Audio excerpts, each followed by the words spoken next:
Bom dia! Sejam todos muito bem-vindos. Hoje é quinta-feira, dia 4 de julho, não são nem 7 horas ainda, e eu tô aqui para gravar o devocional de hoje. Nós estamos estudando o primeiro livro de Moisés, chamado Gênesis. E ontem a gente viu até a parte em que Deus descansou da sua obra, né? Ele trabalhou incansavelmente durante 6 dias e no 7º dia ele descansou, ele guardou o sábado. Esse capítulo que fala sobre a formação do homem e diz assim, Esta é a gênese dos céus e da terra, quando foram criados, quando o Senhor os criou. Não havia ainda nenhuma planta no campo da terra, pois ainda nenhuma erva do campo havia brotado, porque o Senhor Deus não fizera chover sobre a terra. E também não havia homem para lavrar o solo, mas uma neblina subia da terra e regava toda a superfície do solo. Então formou o Senhor Deus ao homem do pó da terra e lhe soprou nas narinas o fôlego de vida. O homem passou a ser alma vivente e plantou o Senhor Deus um jardim no Éden, na direção do Oriente, e pôs nele o homem que havia formado. Do solo fez o Senhor Deus brotar toda sorte de árvores agradáveis à vista e boas para alimento, e também a árvore da vida, no meio do jardim, e a árvore do conhecimento do bem e do mal. E saía um rio do Éden para regar o jardim, e dali se dividia, repartindo-se em 4 braços. O primeiro chamava-se Pissom.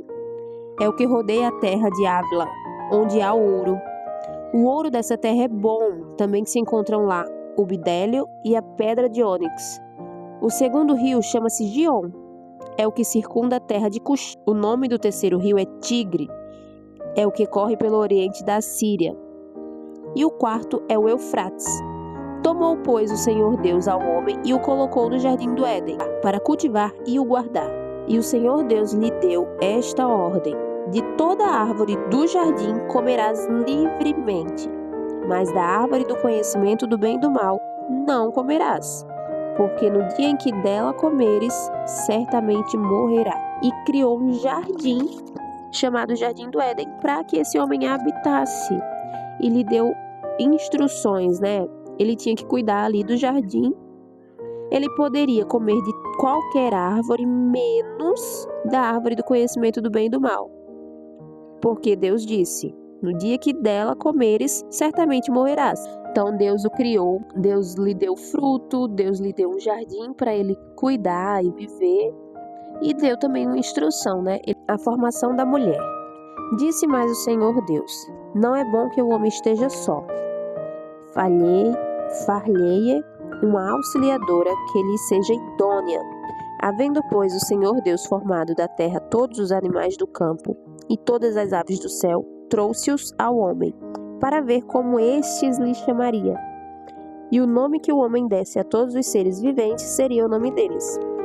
Lembram que nas primeiras páginas que a gente estava lendo, Deus ele criava as maravilhas, mas elas ainda não tinham nome, Eram os luzeiros do céu, ou seja, hoje conhecidos como o sol e a lua.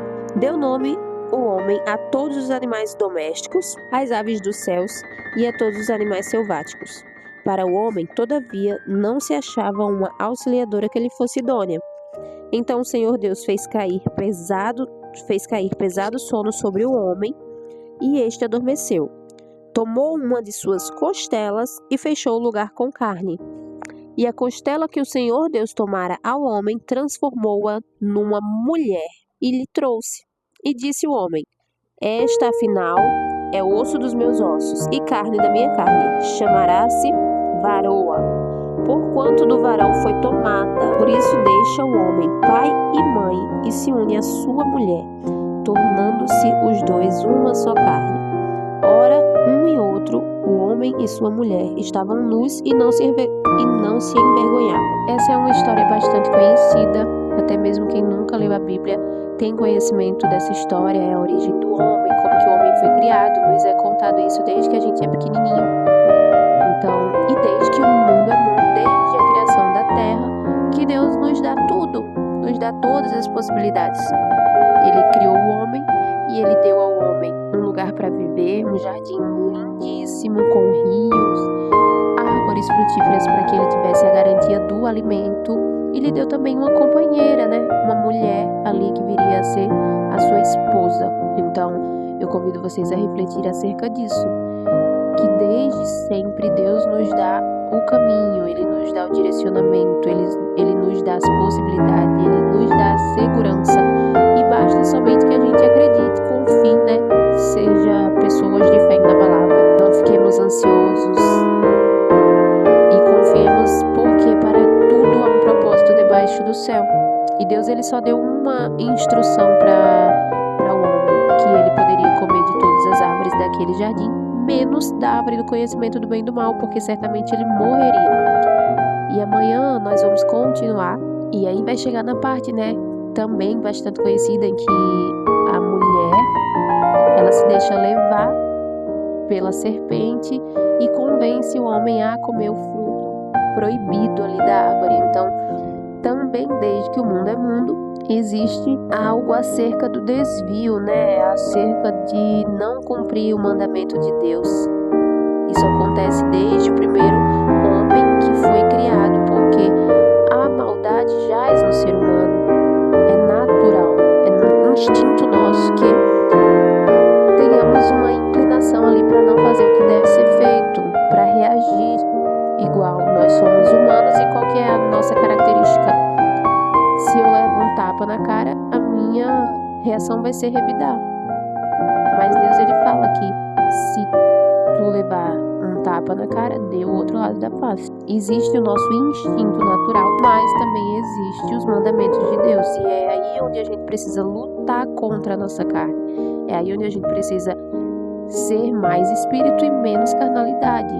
É essa parte que é o desafiador. É nessa parte onde muitas pessoas se perdem. É nessa parte onde a gente erra. É nessa parte onde a gente se desvia. Por isso é tão importante que a gente esteja sempre ali conectado com o nosso Deus, conectado com o nosso espírito e menos conectado com a nossa carne.